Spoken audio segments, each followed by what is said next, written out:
Hi all welcome to Riya talks. இன்றைக்கும் ஆருத்ரா பற்றின ஒரு சுவாரஸ்யமான கதையை தான் நம்ம இங்கே பார்க்க போகிறோம். சரி, என்னன்னு சொல்லிட்டு பார்க்கலாமா? உண்மையான பக்திக்கு இறைவனே நம் வீட்டுக்கு வருவார்.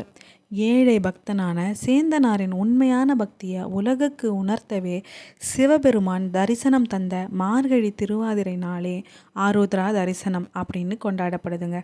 சேந்தனாருடைய வீட்டில் சிவபெருமான் அடியாராக களி அமுதை சாப்பிட்றாரு. அந்த மார்கழி திருவாதிரை நாள் அன்னைக்கு முதல் களி அமுதானது திருவாதிரை களி அப்படின்னு சொல்லப்படுது. அதனால தான் ஆருத்ரா தரிசன நாள் அன்னைக்கு சிவபெருமானுக்கு களி படைத்து வழிபடுறோம். பக்தி என்பது அடிமனதின் ஆழத்திலிருந்து தானாக வெளிப்படுவது. அதை யாரும் கட்டாயப்படுத்தி வெளியே கொண்டு வர முடியாது. அதே மாதிரி எளிமையான பக்திக்கு மட்டும்தான் இறைவன் முதலிடம் கொடுப்பாரு. பகட்டா உடல் முழுவதும் நகைகளோ திருநீரோ பூசிக்கொண்டு அப்புறம் திருமணிட்டு கொண்டு சதா சர்வகாலமும் நாவில் இறைவனை பெயரை உச்சரித்து கொண்டிருந்தால் மட்டும் அவரோட தரிசனம் கிடைக்காதுங்க.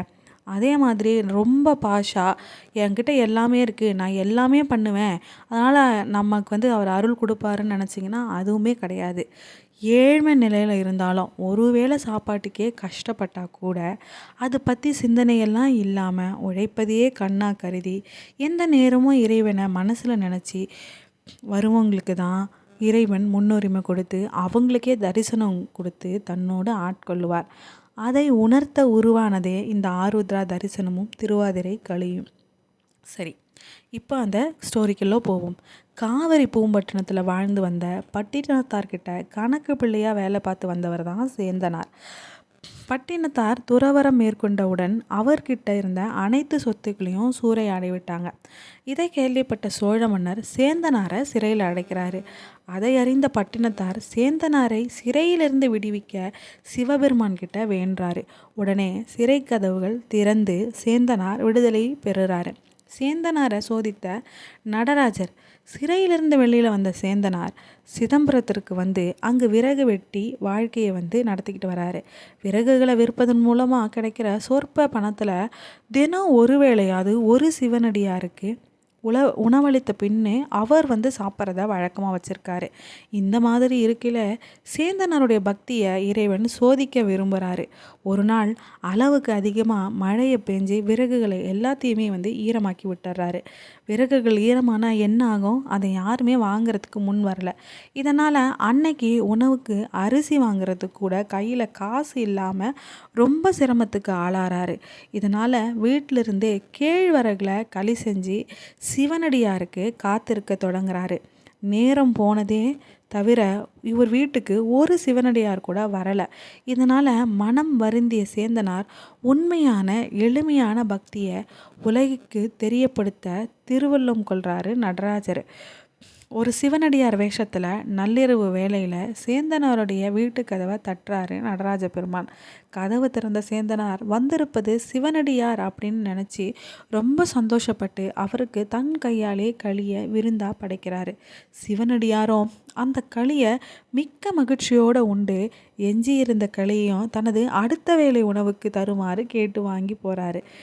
இந்த நிலையில் சோழ மன்னர் கண்டாதித்தர் தினசரி செய்யும் சிவ பூஜையில் சிவபெருமானுடைய திருப்பாதை சலங்கை ஒலி கேட்பது வழக்கம். ஆனால் அன்னைக்கு சேந்தனார் வீட்டுக்கு களி சாப்பிட போனதுனால கண்டாதித்திர சோழருடைய சிவபூஜையில் நடராஜருடைய திருப்பாத சலங்கை ஒளி கேட்கல. இதனால் மனம் நொந்த மன்னர் தன்னுடைய சிவ வழிபாட்டில் ஏதேனும் குறை இருக்குமோ அப்படின்னு கலங்கியவாறே தூங்க போகிறாரு. கண்டாதித்த சோழருடைய கனவுல வந்த நடராஜர், சிவனான செல்வரே, வருத்தம் வேணாம், இன்னைக்கு நைட்டு சேந்தனாருடைய இல்லத்தில் களி உண்ண போனோம், அதனால் உங்களுடைய சிவ பூஜையில் சிலம்பு ஒலிக்கல, நாளை தேர்திரு விழாவில் அந்த சேந்தனாரை நீ பார்ப்ப அப்படின்னு சொல்லிட்டு போகிறாரு. அதை நினச்சி சந்தோஷப்படுற சோழ மன்னர், ஆஹா என்ன அற்புதம், சேந்தனாரின் அன்பே தூய அன்பு அப்படின்னு நினச்சி நல்லா தூங்குறாரு. மறுநாள் காலையில் வழக்கம் போல் தில்லைவாழ் அந்தணர்கள் சிதம்பர நடராஜர் கோயில் கருவறையை திறக்கிறாங்க. அங்கே நடராஜ பெருமானை சுற்றி களி சிதறர்கள் இருக்குது. இந்த செய்தியை உடனடியாக அரசருக்கு தெரியப்படுத்துகிறாங்க. அரசரும் முதல் நாள் இரவு தான் கண்ட கனவை எண்ணி சந்தோஷப்படுறாரு. கனவில் நடராஜ பெருமான் சேந்தனாருடைய வீட்டுக்களி உண்ணவே போயிருப்பதா சொல்லியிருப்பார் இல்லையா? அதன்படியே அரசரும் சேந்தனாரை கண்டுபிடிக்குமாறு அமைச்சருக்கு கட்டளையிடுறாரு. ஆனால் சேந்தனாரோ தில்லையில் நடைபெற்ற நடராஜ பெருமானுடைய தேர் திருவிழாவுக்கு போயிட்டாரு. எம்பெருமான் நடராஜ பெருமானை தேரில் அமர்த்தியவுடன் அரசர் உட்பட அனைவரும் தேரை வடம் பிடிச்சு இழுக்கிறாங்க. ஆனால் மழையின் காரணமாக சேற்றில் தேர் சக்கரம் அழிந்திருது. இதனால் தேர் நகராமல் அடம் பிடிக்குது. அந்த சமயத்தில் அசரீரியா ஒரு குரல் ஒலிக்குது. உடனே சேந்தனாரோ ஒன்றும் அறியாத யான் எப்படி பாடுவேன் அப்படின்னு சொல்லிட்டு நடராஜரை துதிக்கிறாரு. எம்பெருமான் அதுக்கு அருள் புரிய சேந்தனார் இறைவன் அருளால் மண்ணுகத்தில்லை வளர் நம் பக்தர் வஞ்சகர் போயகல அப்படின்னு தொடங்கி பல்லாண்டு கூறுதுமே அப்படின்னு முடித்து 13 பாடல்களை இறைவனை நினச்சி பாடுறாரு. உடனே தேர் அசைந்தோடி தானாகவே சுற்றி நிலை பெறுது. திருவாதிரை களி. இதை பார்த்த அரசரும் தில்லைவாழ் அந்தணர்களும் சேந்தனாருடைய கால்களில் விழுந்து வணங்குறாங்க. அரசரும் தன்னுடைய கனவில் இறைவன் வந்ததை சேந்தனாருக்கு தெரிவிக்கிறாரு. சேந்தனார் வீட்டுக்கு நடராஜ பெருமான் களி உண்ண சென்ற அந்த நாள் சிவபெருமானுடைய நட்சத்திரமான திருவாதிரை நாள். இன்றைக்கும் திருவாதிரை நாளில் நடராஜ பெருமானுக்கு களி படைக்கப்படுவதால் திருவாதிரை களி அப்படின்னே ஆகப்பட்டது. தேங்க்ஸ் ஃபார் வாட்சிங் ரியா டாக்ஸ். மறக்காமல் என் சேனலை சப்ஸ்கிரைப் பண்ணிடுங்க. இந்த மாதிரி நிறைய விஷயங்களை இந்த வீடியோஸில் பார்க்கலாம். பாய் பாய்.